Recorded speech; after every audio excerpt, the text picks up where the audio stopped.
Hello friends, this is Murtaza from Aware with Murtaza. Today we are going to talk about the Silk Road, One Belt One Road, the other projects related to it, and why China is investing in these projects. So without any further delay, let's get into it.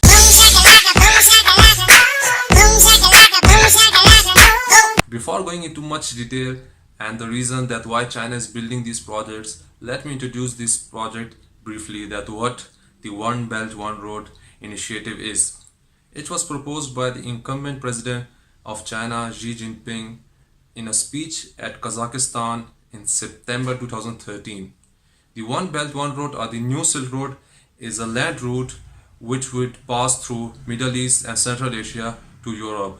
And according to Xi Jinping in that speech, it will improve mutual trade, it will improve the logistic situations around the world, it will dismantle the trade barriers, and most importantly, it will promote world peace. Obviously, it isn't that much simple. There are some Chinese ambitions and under the veil reasons for what China is building this One Belt One Road, or the New Silk Road. So let's get into the reasons.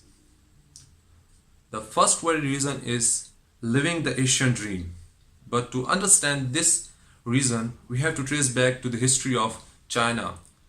Till 1800, or we can say the middle of 19th century, China has exercised an overwhelmingly stance over the surrounding states and in Asia.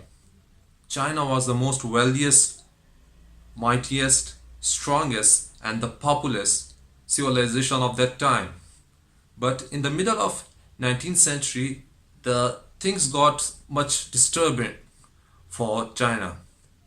China faced opium wars, China faced the East India Company stance, or we can say belligerent stance against it, and the Sino-Japanese War, and some internal rebellions as well.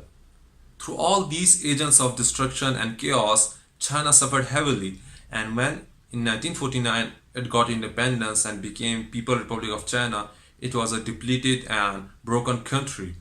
But the Chinese took a slogan, "Never forget national humiliation." And this phrase or this slogan is still taught in Chinese school to the students, so that it could invoke or evoke, you can say, the national spirit among the students. Moreover, it is also mentioned somewhat same in their national anthem, that Chinese must arise again. Actually, China and Chinese regard what happened from mid of 19th century till 1949 as their national humiliation. So this slogan is taught in school to evoke the national spirit among students. Moreover, to defy this humiliation, China and Chinese want to restore their status as the center of Asia, as the mightiest, as the strongest civilization. And for that purpose, this New Silk Road project, or the One Belt One Road initiative, has been taken, and President Xi Jinping has proposed 2049 as the end of this process, that China would be restored as the mightiest civilization of all time, as it was back there in the past. The date is also important because in 2049 China will complete its century. So the second reason is securing engineering contracts for Chinese firms. Obviously, for such a mightiest investment and project, there would be need of workers, cement, steel, iron, and much more. So to overcome that insufficiency, China would use its firms which are low in demand at home, and there would be a good opportunity for Chinese capital goods exporters and engineering firms to secure contracts overseas and to lower their overcapacity at home. For this purpose, China has already signed contracts with more than 60 countries, and it is not the first time China is spending so much overseas. It also happened in 1919 under this scheme Go Out. There is also an assertion related to this securement of engineering contracts and putting labor overseas by the host nations.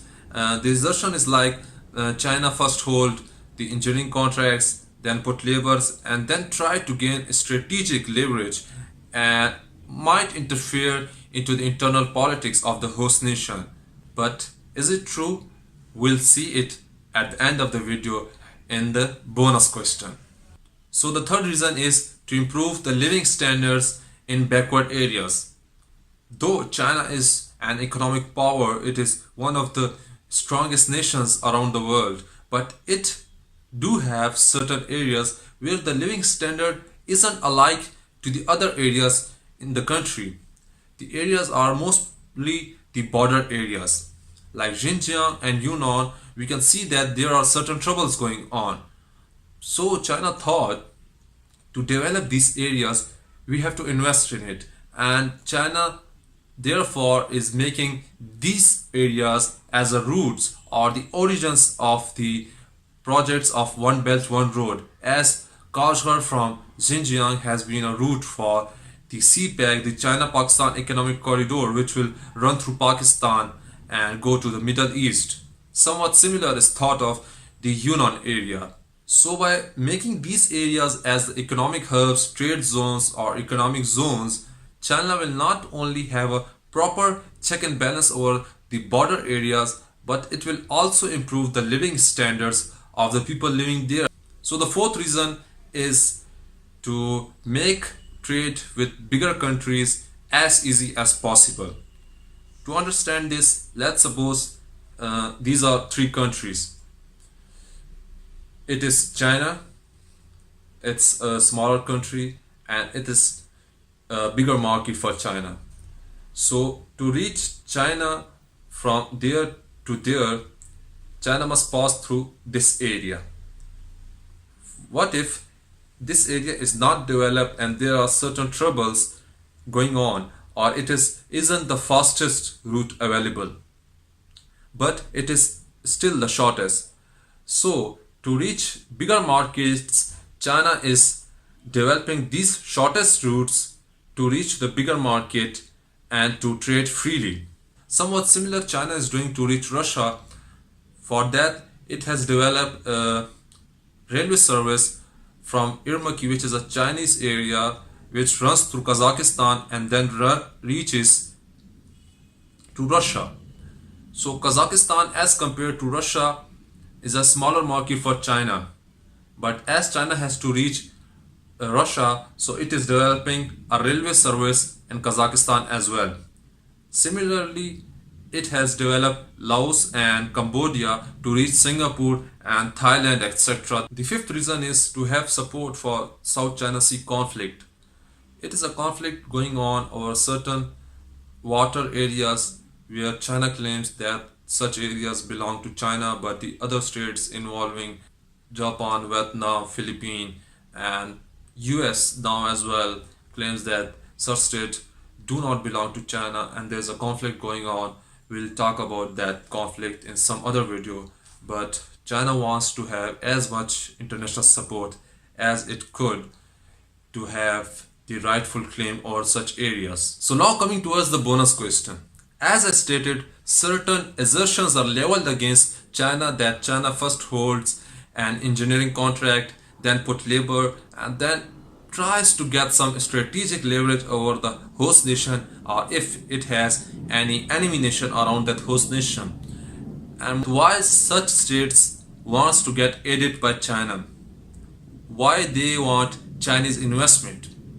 As they have a fear of being known as a China puppet or China's vessel in the international politics. To counter these arguments, it is stated by such states that the most important thing for a country is growth. If China is helping them to grow, then they won't give a second thought about the Chinese investment. And the other argument they present is that to counter other powers in the region and to have a balance of power, they willingly submit to China so that China could invest there and they have a balance of power in the region.